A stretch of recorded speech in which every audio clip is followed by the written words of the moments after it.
বলছে আমি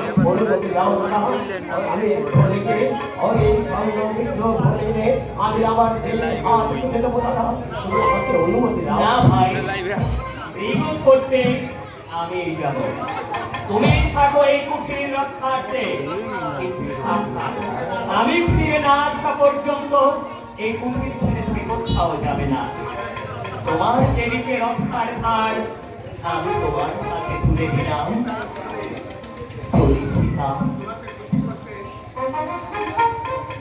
তোমাকে সুখী করতে অজানা আকাঙ্ক্ষা উঠেছে, এই আমার প্রথম অভিযান।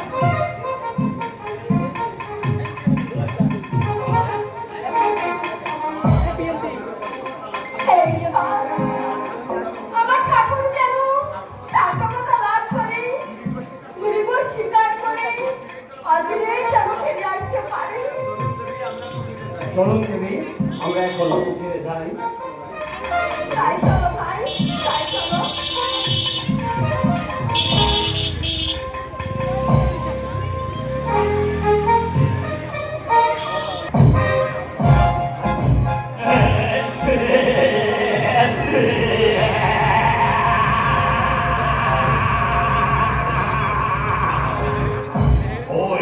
ওই বাড়িটিকে আমি পাঠিয়েছি, ওই তো কৌশলে ওখানে রাবের কণ্ঠ নকল করে বাঁচাও বাঁচাও বলে চিৎকার করবে।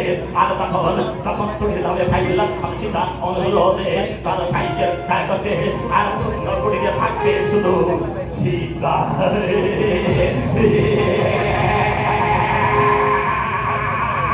মূর্খ নয়, আমার মন শুনবো দেখা তোদের রূপ দেখে পাগল হয়েছিল, তাই তোদের রূপের অহংকারে তোর কেটে দিয়েছিস।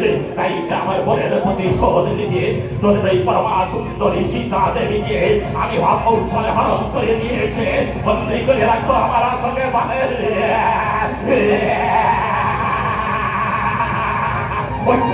ওই তো মারিছি, মার্চের পিছনে ছুটে চলছে রামচন্দ্র বাঁচাও বাঁচাও বলে ওই লক্ষণ বন্দি দিয়ে বেরিয়ে যাচ্ছে। এবার সুবর্ণ সুযোগ, এই সুযোগে আমি ওদের রোগী বেশে যাবো ওই সীতা দেবীর কুঠিরে। তারপর সুদের মুঠি ধরে টেনে নিয়ে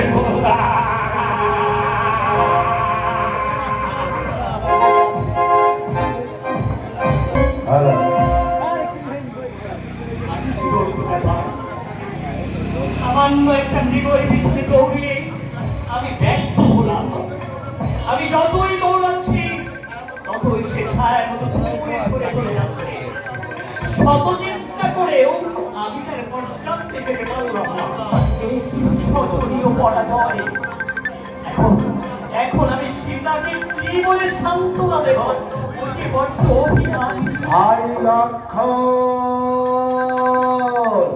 আমায় রক্ষা করো ভাই, আমাকে বাঁচাও, আমাকে বাঁচাও।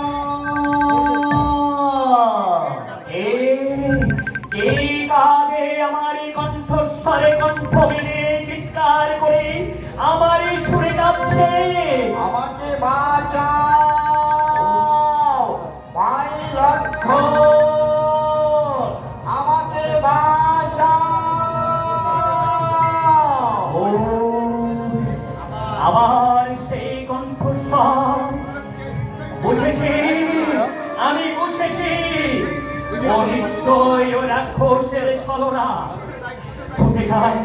ছুটে যায় আমি কুঠিরে, নইলে বিপদে অনর্থ ঘটবে। আনন্দি থেকে লক্ষণ যদি কুঠির ছেড়ে চলে যায় তাহলে দশানন যদি না না না আমি ভাবতে পারছি না। আমি আসছি ভাই লক্ষণ, আমি আসছি।